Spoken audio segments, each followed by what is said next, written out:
കേളി മീഡിയയിലേക്ക് സ്വാഗതം. എൻ്റെ ചാനൽ ആദ്യമായിട്ട് കാണുകയാണ്, സബ്സ്ക്രൈബ് ചെയ്യുക, സപ്പോർട്ട് ചെയ്യുക, നിങ്ങളുടെ വിലയേറിയ അഭിപ്രായങ്ങൾ കമൻറ്റായി രേഖപ്പെടുത്തുക. അപ്പോൾ നമ്മുടെ ഇഷ്ടം മാത്രം എന്ന സീരിയലിൻ്റെ എപ്പിസോഡിലേക്ക് പോയാലോ. നമ്മുടെ മഹേഷ് ആണെങ്കിൽ ആദ്യം പറഞ്ഞ കാര്യം ഓർത്തിങ്ങനെ വിഷമിക്കുകയാണ്. അപ്പോൾ ഇഷിത ആശ്വസിപ്പിക്കുന്ന മഹേഷ് ആദ്യയുടെ അടുത്ത് തന്നെ തിരിച്ചു വരും, കുഴപ്പമൊന്നുമില്ല. അപ്പോൾ പറയും, ആദ്യം നിന്നെ ഓർത്തില്ലല്ലോ എന്ന് ഓർക്കുക, അവൻ ചെറിയ കുട്ടിയല്ലേ, അവൻ്റെ മമ്മിയെ ഉപേക്ഷിച്ച് വരാൻ പറ്റില്ല, അതാണ് അവൻ അങ്ങനെ പറഞ്ഞത്, അതുകൊണ്ട് അവനോട് വിഷമമൊന്നും തോന്നരുത് എന്നുള്ള രീതിയിൽ പറയുകയാണ്.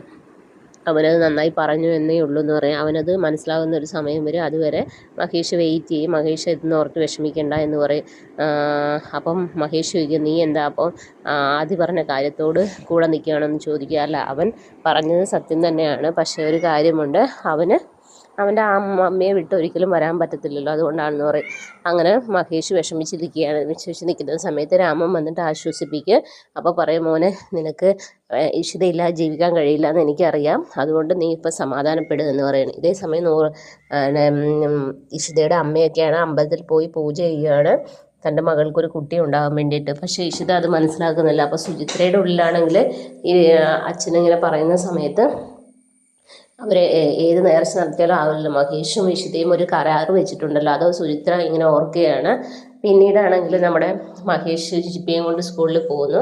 ചിപ്പിയെ സ്കൂൾ വിട്ട് ആദ്യം കാണുന്നു. അങ്ങനെ ആദ്യയോട് സംസാരിക്കുന്നു. അപ്പോൾ ആദ്യം പറയുന്നു, എന്നെ കൊണ്ടുപോകാൻ ഡാഡി ഒരിക്കലും വരരുത്, ഞാൻ പറഞ്ഞ കാര്യത്തിൽ നിന്ന് പിന്നോട്ട് മാറില്ല, അതുപോലെ ഇഷിതാമ്മ എന്തിനാണ് ഡാഡി പറഞ്ഞു വിട്ടതെന്ന് പറയും. അപ്പോൾ പറയും, ഞാൻ പറഞ്ഞു വിട്ടതല്ല, ഇഷിത സ്വന്തം ഇഷ്ടത്തിനാണ് വന്നതെന്ന് പറയും. ഇഷിതാമ്മ എൻ്റെ അമ്മയുടെ കുറേ കുറ്റങ്ങൾ പറഞ്ഞു, പക്ഷേ ഇഷിതാമ്മയുടെ ഇഷ്ടമുള്ളതുകൊണ്ട് മാത്രം ഞാനൊന്ന് തിരിച്ചും പറയായിരുന്നത്. ഇനിയും നിങ്ങളിങ്ങനെ ഒന്ന് വന്ന് വിളിച്ചാൽ ഞാൻ പിന്നെ നിങ്ങളെ കാണാൻ പോലും വരില്ല, അല്ലെങ്കിൽ ഞാൻ നിങ്ങളെ കാണുകയും സംസാരിക്കുകയൊക്കെ ചെയ്യുമെന്ന് പറയും. അങ്ങനെ തിരിച്ചു പോവുകയാണ്. അപ്പം മഹേഷ് ഇഷിതയെ വീണ്ടും വിളിച്ച് സംസാരിക്കുന്നു. അപ്പോൾ ഇഷിത ആശ്വസിപ്പിക്കുന്നു, ഏതായാലും ഇപ്പോൾ സന്തോഷത്തോടെ ഓഫീസിലൊക്കെ എന്ന് പറയും. പിന്നീട് നമ്മുടെ രചനയും നമ്മുടെ ആകാശ് മേനോനും സീനുകളാണ്. ആകാശ് മേനോൻ കുളിക്കുകയാണ്. അപ്പോൾ ആകാശ് മേനോൻ്റെ ഫോണിലേക്ക് ഒരു കോൾ വരുന്നു, മറീന എന്ന് പറഞ്ഞിട്ട്. അപ്പോൾ ഇഷിത എടുക്കാൻ നേരത്തെ ആകാശ് ഇറങ്ങി വരും. അപ്പോൾ എന്താണെന്ന് ചോദിക്കുക, പറയും മറീന ആരാന്ന് ചോദിക്കുക, അതൊരു ക്ലൈൻറ്റാന്നൊക്കെ പറയും.